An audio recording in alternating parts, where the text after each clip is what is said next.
Item 2G is related thereto, and this gets into seeking remedies for issues similar to the vote counting fraud and other issues by going through the grand jury process.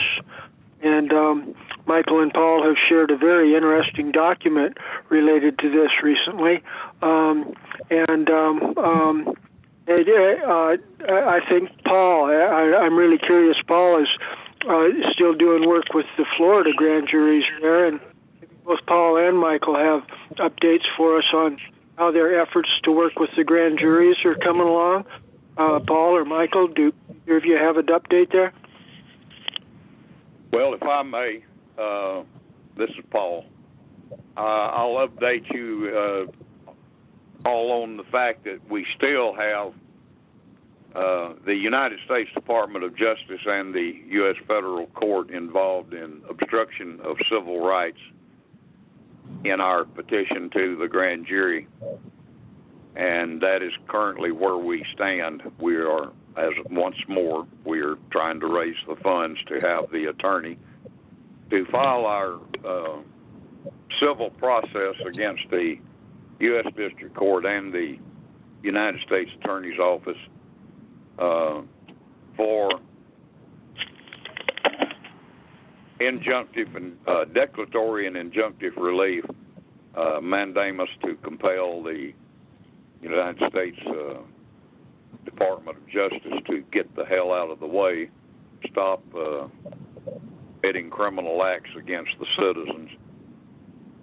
And then I'm also trying to help the Florida group, because they had a pretty good idea in petitioning their grand jury to investigate the grand jury situation in Georgia. And if a federal grand jury down in Florida finds evidence and understands the evidence of malfeasance on the part of the U.S. Department of Justice in Atlanta, then a United States attorney could wind up being indicted for a felony, or actually multiple felonies. So that's where we are, basically. Now, I would like to mention one other thing, and that is a use of the Supreme Court of Law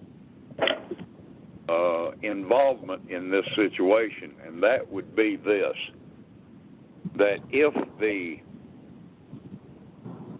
the volunteer justices of that court, the Supreme Court of Law, were to hold a hearing and find that, as both a matter of fact and as a matter of law, that there had been serious violations of fraudulent conduct in any jurisdiction or in multiple jurisdictions, then a order from that court could be sent to any United States District Court grand jury, instructing the grand jury to perform exactly as is requested in these other petitions. And it could order the grand jury that it's addressed to conduct that investigation in all jurisdictions, which there probably wouldn't be 7, maybe 8.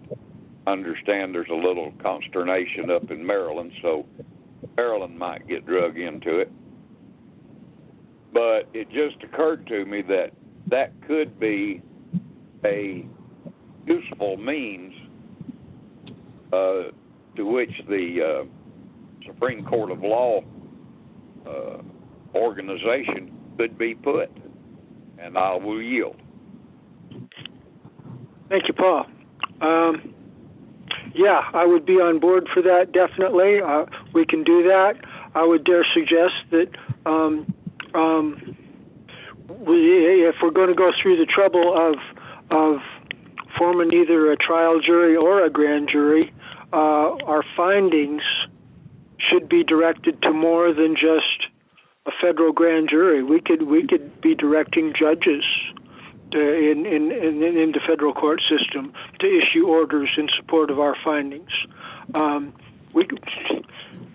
The position in law that we have got is so powerful. I do believe we can do really, really powerful things.